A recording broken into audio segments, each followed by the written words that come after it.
ദേശീയപാത സംരക്ഷണ സമിതിയുടെ എക്സിക്യൂട്ടീവ് കമ്മിറ്റി യോഗം അടിമാലിയിൽ നടന്നു.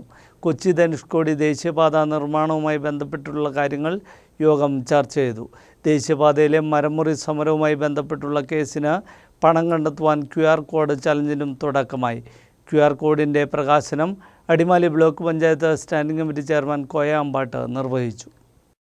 ദേശീയപാത സംരക്ഷണ സമിതിയുടെ എക്സിക്യൂട്ടീവ് കമ്മിറ്റി യോഗം അടിമാലിയിൽ നടന്നു. ദേശീയപാത 85ന്റെ നിർമ്മാണവുമായി ബന്ധപ്പെട്ട കാര്യങ്ങൾ ചർച്ച ചെയ്യുവാനായാണ് സമിതിയുടെ എക്സിക്യൂട്ടീവ് കമ്മിറ്റി യോഗം ചേർന്നത്. സംരക്ഷണ സമിതിയുടെ പ്രവർത്തന ഫലമായി ഹൈറേഞ്ചിലെ റോഡിന്റെ ഗുണനിലവാരം വർദ്ധിപ്പിക്കുവാനും വനമേഖലയിൽ 6 മീറ്റർ വീതിയിൽ മാത്രമേ റോഡ് നിർമ്മിക്കാൻ കഴിയൂ എന്ന വനം വകുപ്പിന്റെ നിലപാട് തിരുത്തിക്കുവാനും കഴിഞ്ഞതായി സമിതി നേതൃത്വം വ്യക്തമാക്കി. നേരിമംഗലം മുതൽ വാൾറ വരെയുള്ള ഭാഗത്ത് മറ്റു സ്ഥലങ്ങളിലേതുപോലെ വീതി 12 മീറ്ററാക്കി വർദ്ധിപ്പിക്കുവാനും കഴിഞ്ഞിട്ടുണ്ട്. അടിമാലി ടൗണിൽ 4 വരിപ്പാത നിർമ്മിക്കുമ്പോൾ പാർക്കിംഗ് ഏരിയയും ഫുട്പാത്തും അടക്കമുള്ള സൗകര്യങ്ങൾ ഏർപ്പെടുത്തണമെന്ന് ആവശ്യപ്പെട്ടിട്ടുണ്ടെന്ന് ദേശീയപാത സംരക്ഷണ സമിതി ചെയർമാൻ PM ബേബി പറഞ്ഞു. ഈ റോഡിൻ്റെ പണി ഇനി പുനരാരംഭിക്കുന്നതിന് വേണ്ടി ചിലപ്പോൾ കേസ് നടത്തേണ്ടി വരും. തിരുവനന്തപുരത്ത് ഇനിയും നമ്മൾ കൂടുതൽ സമയം ചെലവഴിച്ച് പോകേണ്ട സാഹചര്യം നിലനിൽക്കുന്നുണ്ട്. അതിനെല്ലാം വേണ്ടി പണം ആവശ്യമുണ്ട്.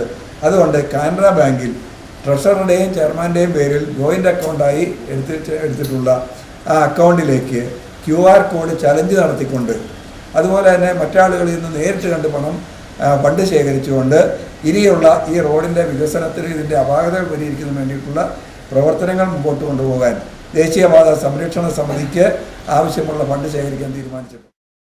സംരക്ഷണ സമിതി നടത്തിയ സമരത്തിന്റെ ഭാഗമായി റോഡരികിൽ നിന്ന് 2 പാഴ്മരങ്ങൾ മുറിച്ചതിന് വനംവകുപ്പ് സമിതി നേതാക്കൾക്കെതിരെയും കണ്ടാലറിയുന്ന മറ്റു 30 പേരുടെയും പേരിൽ കേസെടുത്തിരിക്കുകയാണ്. റോഡരികിൽ സ്ഥലമില്ലാത്ത വനംവകുപ്പ് അന്യായമായി എടുത്തിട്ടുള്ള കേസ് ഹൈക്കോടതിയിൽ നടത്തുന്നതിന് തീരുമാനിച്ചിരിക്കുകയാണ്. കേസിന് വലിയ ചെലവ് വരുന്ന സാഹചര്യമുണ്ട്. വനമേഖലയിൽ നിർമ്മാണ പ്രവർത്തനങ്ങൾ ആരംഭിക്കാൻ ഇനിയും ദേശീയപാത അതോറിറ്റിയും കരാറുകാരനും തയ്യാറായിട്ടില്ല. കൂടുതൽ ഇടപെടലുകൾ വേണ്ടിവരും എന്നാണ് ഇത് വ്യക്തമാക്കുന്നതെന്നും യോഗത്തിൽ ചർച്ചയായി.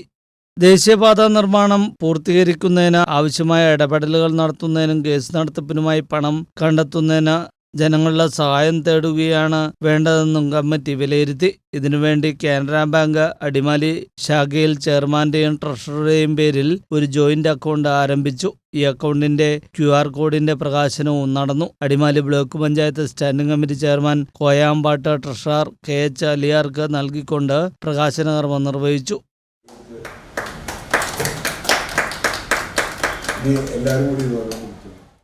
100 രൂപ മുതലുള്ള ചെറിയ സഹായങ്ങൾ QR കോഡ് സ്കാൻ ചെയ്ത് അക്കൗണ്ടിലേക്ക് ഇടുന്നതിന് വേണ്ടി QR കോഡ് ചലഞ്ച് ദേശീയപാത സംരക്ഷണ സമിതി അവതരിപ്പിക്കുകയാണെന്നും സമിതി നേതൃത്വം വ്യക്തമാക്കി.